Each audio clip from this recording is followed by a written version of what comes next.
Ok, salut. Maintenant, on va faire ces trois petits exercices-là juste avant de mettre un terme à ce chapitre sur les équations finies. Donc ici, nous avons à montrer en 1.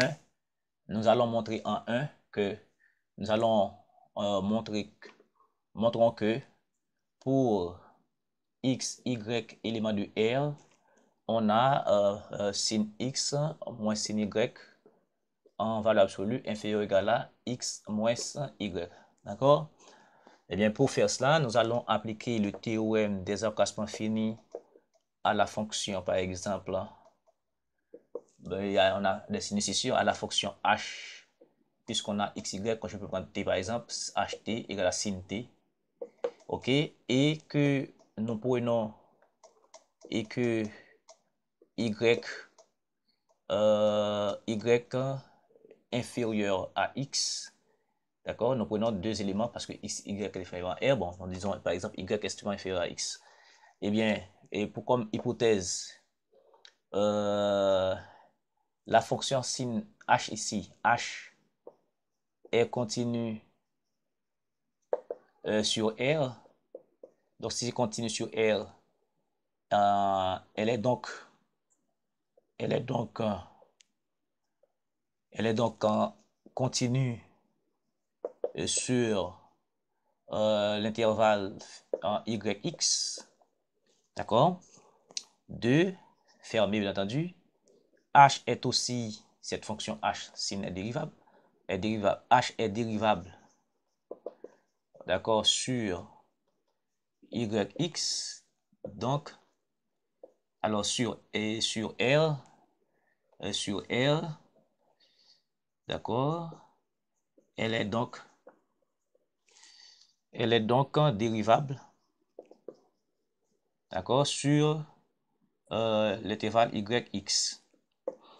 Donc, ce sont les deux hypothèses du théorème des équations finies. Eh bien, il existe alors un C de l'intervalle ouvert yx tel que, d'accord, tel que h' de c égale à et h de x moins h de y sur x moins y. Maintenant, h' de c, on a h de t, donc la dérivée fait et h' de t, ça fait cos t.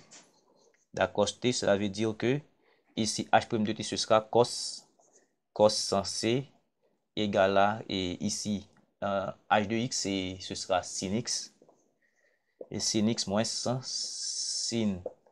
y sur x moins y.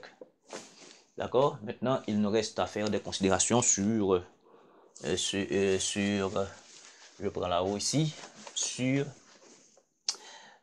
cos c, parce qu'il nous faut aboutir à ça. Donc, je dirais cos c, et cos c, n'est-ce pas, est compris, disons, est compris entre moins 1, d'accord, pour C appartenant à l'intervalle ouvert yx, d'accord. Ça veut dire valeur absolue de cos C inférieure à 1, inférieure à 1, ce qui voudrait dire que ici, si nous prenons, par exemple, nous prenons la valeur absolue des deux membres, ça veut dire on va avoir ici cos C inférieur à valeur absolue de sin x moins sin y sur x moins y. D'accord? Et voilà, je ris. Alors, les Haïtiens vont savoir pourquoi je ris ici. D'accord? Donc, ici, donc c'est inférieur, tout ceci inférieur à c, donc ceci signifie que valeur absolue de sin x moins sin y, d'accord, sur x moins y inférieur ou égal à 1. Ce qui nous donne valeur absolue de sin x moins sin y, d'accord, inférieur ou égal à valeur absolue de x moins y, d'accord, car, et avec, bien entendu, j'avais pris y inférieur à x, donc ça veut dire y moins x inférieur à 0, ça veut dire x moins y supérieur à 0, avec, n'est-ce pas, avec x moins, bon, dans l'absolu, ça veut dire avec x moins y positivement. D'accord? Voilà ce que nous devons démontrer. Ok, donc ici, voilà, je vais démontrer 2. D'accord?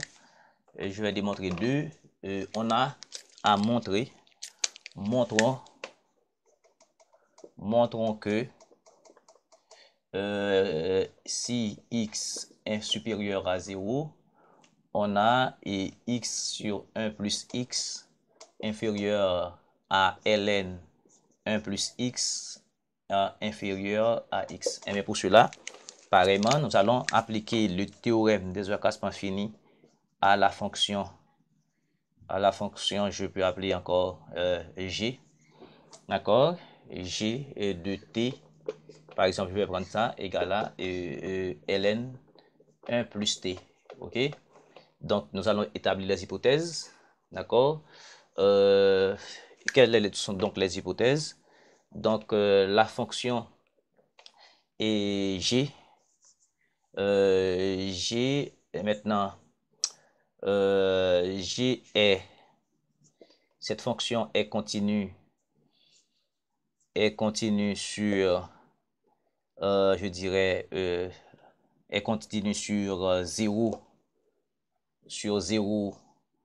à l'infini, d'accord, sur 0 à l'infini, bien entendu, ln x, on peut avoir 0 ici, d'accord, on peut avoir 0 ici, c'est continu sur 0 à l'infini, d'accord, et que, d'accord, est dérivable,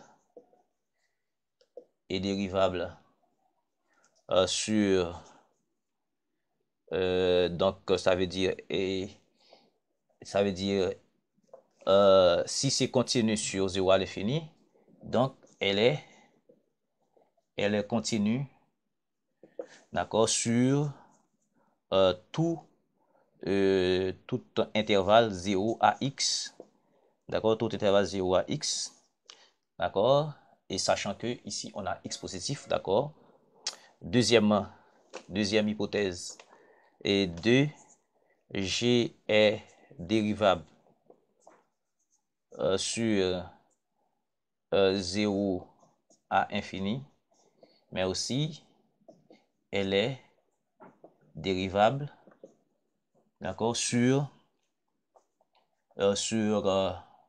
0 à x, d'accord. Donc voilà. Maintenant, et cela veut dire que il existe un c, d'accord, appartenant à l'intervalle 0x et tel que quelle est la fonction g' de c égale à g ici, g de x moins g de 0 sur x moins 0.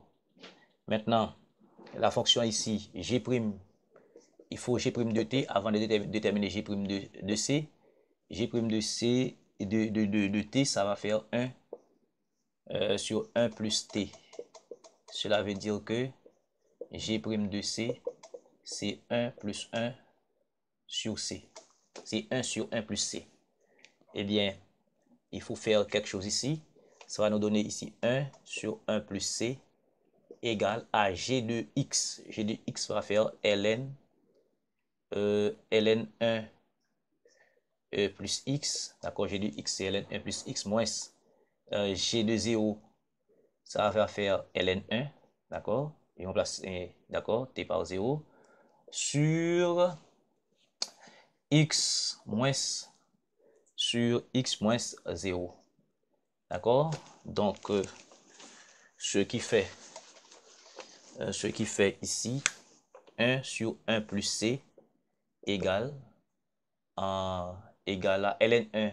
Ça va faire ln 1 plus x sur x. OK? Voilà. Avec ln1 égale 0. Eh bien, il faut faire quelque chose ici, parce que, rappelons, on doit arriver à quoi? À x sur 1 plus x inférieur à ln1 plus x inférieur à x. Eh bien, normalement, il faut faire quelque chose avec c. D'accord? C, c'est quoi? Or, c est dans cet intervalle-là. 0x, ça veut dire, d'accord? Non, c est dans l'intervalle ouvert. 0x, ça veut dire c entre 0 à 0 à x. D'accord? Est-ce que je peux faire intervenir? Alors, je veux faire apparaître cette quantité-là. D'accord? Eh bien, pour cela, je vais ajouter un 1. Ça va faire 1 inférieur à 1 plus c. D'accord? Ce terme-là. Inférieur à 1 plus x. Maintenant, pour avoir 1 sur 1 plus c, je dois prendre l'inverse. En prenant l'inverse, on change les éléments de place. Donc, je vais avoir 1 sur 1 plus x inférieur à 1 sur 1 plus c, d'accord, inférieur à 1. D'accord? Inférieur à 1. Maintenant, ce que nous devons remarquer, nous avons 1 sur 1 plus c, d'accord? Je dirais c et ln 1 plus x sur x. D'accord? Eh bien, je vais remplacer tout ça.